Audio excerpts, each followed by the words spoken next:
ನಾಡು ಕಟ್ಟುವ ಪ್ರಕ್ರಿಯೆಯಲ್ಲಿ ಸುಸ್ಥಿರ ಅಭಿವೃದ್ಧಿಯ ಇಟ್ಟಿಗೆಗಳನ್ನು ಸುವ್ಯವಸ್ಥಿತವಾಗಿ ಜೋಡಿಸುವ ಆಶಯಕ್ಕೆ ಈ ಆಯವ್ಯಯ ಬಲ ನೀಡುತ್ತದೆ.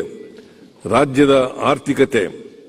ಕರ್ನಾಟಕ ರಾಜ್ಯವು ವೇಗವಾಗಿ ಬೆಳವಣಿಗೆ ಹೊಂದುತ್ತಿರುವ ರಾಜ್ಯಗಳಲ್ಲಿ ಒಂದಾಗಿದ್ದು ದೇಶದ ಜಿಡಿಪಿಗೆ 8.4% ಕೊಡುಗೆ ನೀಡಿದೆ. 24-25ನೇ ಸಾಲಿನಲ್ಲಿ ರಾಜ್ಯ ಆರ್ಥಿಕತೆಯ ಬೆಳವಣಿಗೆಯು 7.4% ದಾಖಲಾಗಿದ್ದು ದೇಶದ